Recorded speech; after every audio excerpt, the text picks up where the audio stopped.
Well, hello, lovely humans, and welcome back to my channel. If you are new here, hi, my name's Jamie, and I am a wedding planner based in Central Texas, newly based, though. We just moved from Southern California, so if you want to follow along with my family's crazy shenanigans, throwing this suburban girl into farm life with goats and chickens and a garden's coming up next, be sure to follow my personal channel here. I promise it's a whole lot of at least ridiculousness. And I fully believe that every single couple deserves the guidance and support of a wedding planner, even if they can't afford a wedding planner. And that's why I'm here each and every single week, dropping tips and tricks to help you guys feel as least stressed as possible through a pretty emotional experience in a normal time, which, you know, right now is less than. And it's because of this that I have created this entire online platform. We've got YouTube videos here. I've got an entire online platform where I virtually walk people from point A to wedding day and help them plan their wedding masterfully. I also host monthly phone calls for support and guidance because especially when we are in this super weird, tumultuous time, things are kind of different depending on where you're from. Personalized feedback can be really important. So we're doing our best to grow out all of these platforms to make sure that you, as a couple getting married in 2021 or beyond, just feel like the most surrounded and the most supported. So that's why we do what we do. And I say we because I have a team. It's not just the royal we now. Unlike in the very beginning when I'd say we and it was mostly just me. There's other people now. And because this is the 3-year anniversary of this channel, we are offering a pretty awesome bundle of some of my top selling services. I'm gonna leave that at the end to tease you to stick around throughout the entire video, all right? Okay, and it's a limited time offer, so keep your ears out, okay? Oh, foreshadowing. Or clickbait, no. It's some sort of sales term to keep you sticking around. In this week's video, we are going to be talking about wedding party myths. And I like to do this every once in a while because it gives people permission to let themselves off the hook from what they view the traditional things to be. And like that falls in line with a lot of what I do on this channel is basically just like giving people permission, like you don't have to do it this way. So here is going to be an entire video of you don't have to do your wedding party this way. So without further ado, let's just jump right on into it.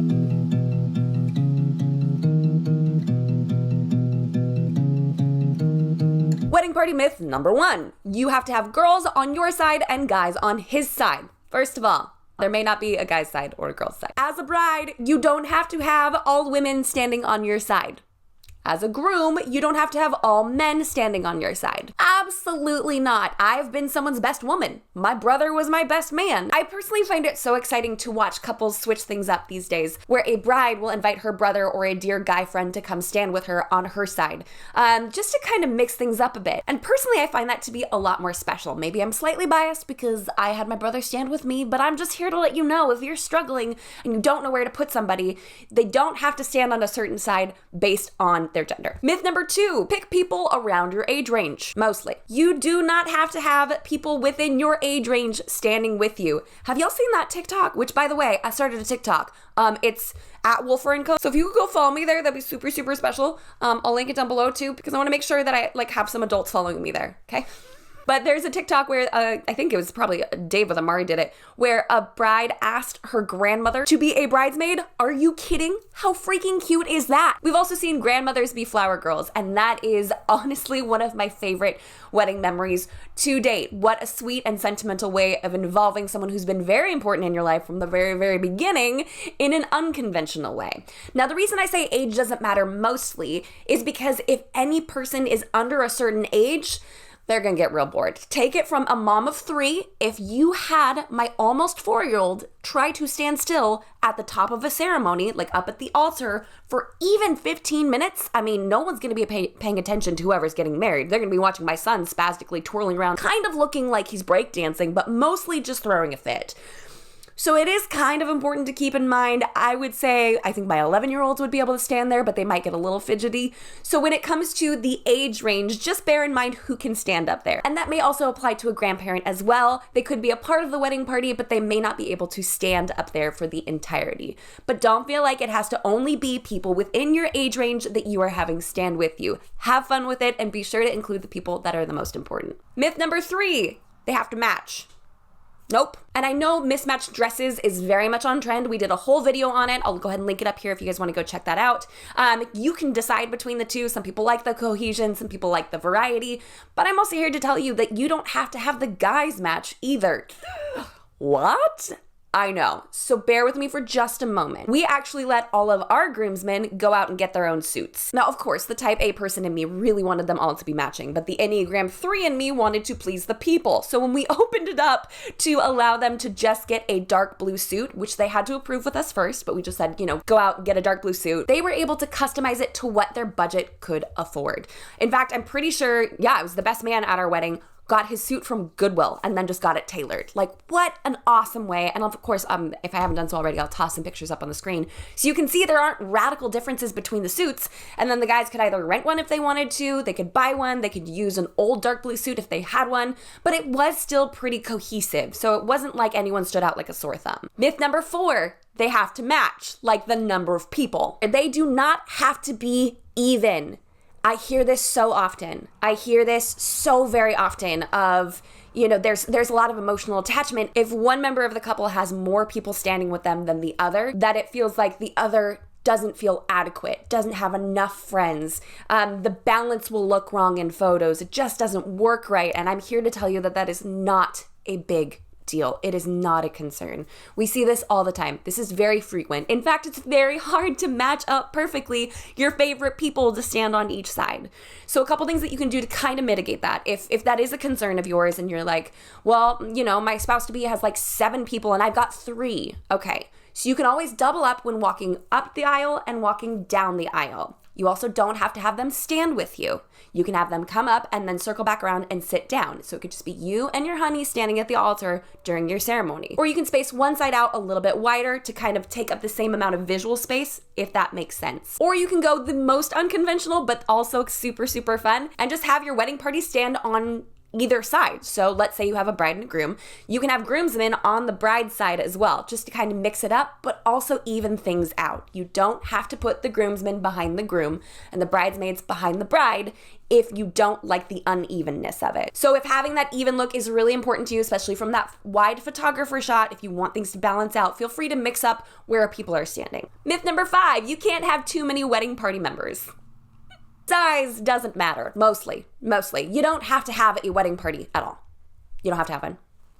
Here's me blessing and releasing you. You don't have to have one. We've worked several events where there hasn't been anybody standing up there with a couple, and their day did not suffer because of it. It's not like they didn't have valuable people in their lives. It's just that they chose not to conform to the tradition of that, and instead let their best friends and siblings off the hook from having to buy a specific dress or have their hair done a specific way. Now, the only reason that I do say size does matter a little bit is if you ask too many people, there's a chance that they will not fit at your ceremony. I have seen events, this wasn't one that I was working, it was one that I was attending, where there were 14 people on each side and they had to double up rows. And it wasn't like they were stacked like a choir stadium seating. They were just one in front of the other because there was absolutely no room. So that means half of the wedding party on each side was completely invisible. Like you couldn't even see them. And while I'm sure that made the couple happy, it is something to consider for your photos, for your wedding party experience. Do they just feel like a drop in the bucket at that point? So just bear in mind, if you invite too many people to be a part of your wedding party, they may not physically fit. You also may not fit into a limo if you're choosing to rent one of those, which I know most of you probably aren't, because cha-ching, am I right? Myth number 6, if they are not in your wedding party, they are not special. No. Do a quick run through of the people in your mind that you've been considering asking to be a part of your wedding party. How many of those might feel let off the hook if you don't ask them? Now, of course, some of you are probably thinking of 1 to 2 people that'd be like, I would offend them to the core if I didn't ask them. I'm aware there's a lot of emotions that are attached to the whole wedding party concept. But there are also people who go, oh, I don't have to spend extra money, but I can still come celebrate with you. Done, dude. I can wear whatever I want. Absolutely. If you want to give someone the honor of feeling special, you can have them do a reading during your ceremony. You can have them give a toast during your reception. Now, this is not the same as like if you have a junior bridesmaid and you want to assign them an activity so you stick them on the guest book. As a mom of 11-year-old twin girls, they would be bored out of their minds. I mean, they'd feel special for a second, yes. But then like 30 minutes into it, they'd be like, do we have to keep doing this? Don't just assign something to somebody because you like want to make them feel special, but then they're stuck with this task all day. You can also ask them to be ushers, help guests to their seats, because that's obviously like a short little thing, but at least you're honoring them with a title if you feel like you have to. But just because they're not in your wedding party or just because you don't have a wedding party doesn't mean that these people are not special to you. Myth number 7, if you're gonna have a wedding party, they're gonna have to do stuff for you. I hate to break it to you, but just because you're getting married does not make your little sister Martha Stewart. She will not all of a sudden know how to throw a smashing good party. If you have one friend who's extremely flaky, just because you got a ring on your finger does not mean they're going to become less flaky. So I encourage you to keep your expectations in check when it comes to those things, because sometimes when we get a ring on our finger, we tend to forget that like people's personalities don't change just because we got that. So plan out your wedding party and your expectations accordingly. Wedding party myth number 8. They're expensive. They don't have to be. Like, they really don't. I did proposal boxes for my bridesmaids and bridesman, best man, and my husband did them for his friends as well. We have a video of the DIY here on this channel. I spent about $20 a person. We chose to do that. We did not have to. You do not have to buy an expensive box, okay? Because I know a lot of you out there are like, it's such a trend, it's very popular, do we have to do this? No. No, you do not. Of course, if you're still interested in doing it, you can check out that other video because I thought that was a great little DIY that I threw together. So if that's something that inspires you, go for it. But this idea of giving gift after gift after gift after gift it starts to add up. And so if the finances are a concern for you, or you're concerned about your wedding party and these finances, take a look at some of the myths that we've mentioned and see what corners you feel comfortable cutting. Maybe allow them to not match. Maybe do a handwritten note and a single bottle of wine as a thank you instead of an elaborate put together DIY proposal box. Even though I'm the type of person that did do that, would probably still do it again, that doesn't mean that you have to. Just because it's a trend doesn't mean you have to follow it. So now that you've made it all the way through this entire video, because I did a really good job of teasing you at the very beginning to make you stick around, my team and I have put together an amazing bundle because we wanted to figure out a way to give back to you guys. Thank you for being here. Thank you for showing up. Thank you for watching. Thank you for supporting and commenting and going to follow me on TikTok. Thank you for doing that. Thank you. So we've chosen to bundle together our 2 top-selling digital products, the Master Plan and the Lovely Humans Club Calls. We are putting those together into the most epic bundle. We are giving you engagement lifetime access for an extremely discounted rate. Extremely discounted. That means that you get access to the course and the monthly phone calls until the day you say, I do. Of course, this kind of package is going to be so much more ideal for someone who's planning their wedding in 2022 and beyond. That's because I want to get you as early as possible and make sure you are set up for success and really feeling empowered to plan your wedding throughout the entire process. If you want to get any more details on this bundle, I will go ahead and leave a link down below. Again, this is a limited offer because we like to keep our club calls to a certain number so it still has a very personal and very intimate feel.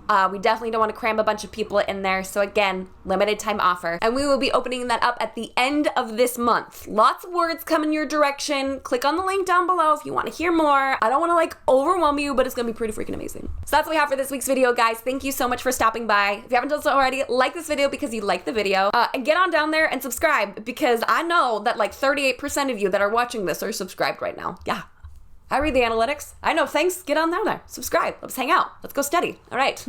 Oh, why do I keep kissing at the end of videos? Someone just remove the camera from my presence. Okay, bye.